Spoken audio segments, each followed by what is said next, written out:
Last week during my message, I was talking a little bit about Bill C-7. I'm not sure how many of you are familiar with that. I just kind of mentioned offhand, and there was like this collective gasp that went throughout the room as if you hadn't heard this before. So I thought I would actually talk a little bit about it this morning, and to be honest, kind of wrestle with it a little bit. I struggle with it personally. I'm not sure completely where it is that I land. And as usual, I reserve the right to completely disagree with whatever it is that has just come out of my mouth. So hold all of what it is that I'm about to say with an open hand. Deal? All right.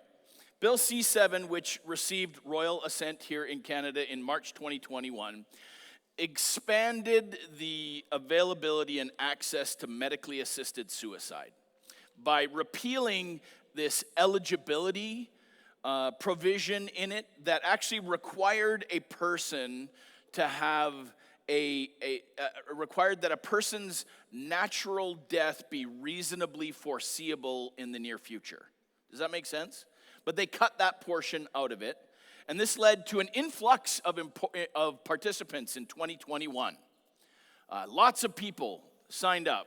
The program's third annual report, which just came out a few weeks ago, said that 10,064 MAID provisions were reported in Canada, accounting for 3.3% of all deaths in Canada in 2021.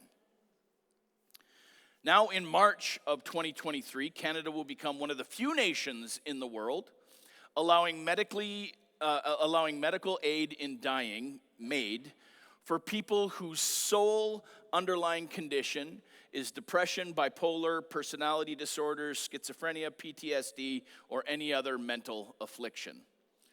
But they've already begun allowing it. Last June, the Medical Assistance in Dying Committee heard from a lady by the name of Trish Nichols.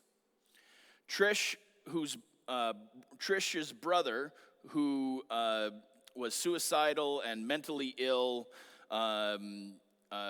his name was Alan. He was given an assisted death in Chilliwack, BC in 2019, at a time when MAID was still limited to Canadians with a terminal illness. They just decided to look past it, I guess. But Alan had been taken by his family to the hospital only days before to recover from a psychiatric episode. And in the minutes before he received a lethal injection, Trish described her brother Alan as screaming uncontrollably, despite the hospital's assurances that he had opted for a medically assisted death while of sound mind. Her words to the committee were this: "Would you feel safe now bringing your suicidal loved one to seek medical care for recovery when there are no oversight or stringent safeguards surrounding a procedure that kills people?" Now, the government tells us there is multiple different safeguards in place and procedures that have to be there. But for this woman and her brother, she felt like the government had really let her down. Now, to be honest, I'm not sure where it is that I truly stand on the idea of medically assisted suicide. The Bible doesn't actually talk a lot about it. Shockingly, it wasn't around a lot 2,000 years ago. And my heart absolutely breaks for those who are suffering with a terminal illness, especially those who are seemingly doomed to die a painful and agonizing death. And for those for whom death is imminent, ending the pain sooner could be seen as a mercy. Would you agree? In some ways? Nobody wants to commit to anything in regards to this. I don't blame you. But when Bill C-7 went through and they pulled the requirement that natural death be reasonably foreseeable, man, I just feel like we've opened ourselves up to something truly scary. Jesus said, I've come to bring life, and life to the fullest. And sometimes it is when people have hit rock bottom that they actually look to Jesus for healing. But if we help people to kill themselves before they hit that rock bottom, then so many people will perish without hope, and for most, likely end up separated from God for eternity. You know, my mom God bless her. I love her. She's one of my greatest heroes. Struggles with mental illness. You know, there have been months at a time where she just didn't want to get out of bed.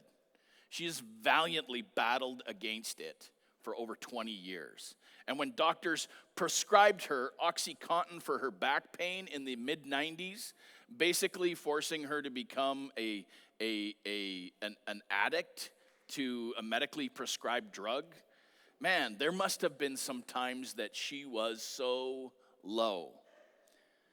And when there is this easy opportunity for an out, a painful death, a painless death, that must be so absolutely tempting for people who have hit a rock bottom low. And I just thought about it last week as we're baptizing her niece and nephew. How thankful I am that my mom fights, battles, pushes through, doesn't give up when she wants to give up, continues to fight the good fight. Man, I'm so thankful that she was there in order to celebrate that. She could have missed out on so many wonderful things just because during one of her lows, in a moment of weakness, death was so easy. I kind of feel like, to be honest, you guys, we're doing Satan's work for him. Jesus came to bring life. The thief came to steal, kill, and destroy. Why are we helping him? 10,000 people medically assisted in their death last year. We add in the 4,500 who died by their own hands by suicide, combined with the 7,169 deaths from opioid overdoses in Canada in 2021, and that is the entire population of Cranbrook dying by their own hands every single year. We have to do more, church. You guys, we have to do more. We have to be more aware of what it is that's going on in the lives of the people around us. We have to do more as Jesus followers. We got to be aware of those who are struggling and then reaching out to them with the love of and hope of Jesus. And that's where Jesus intersects with culture.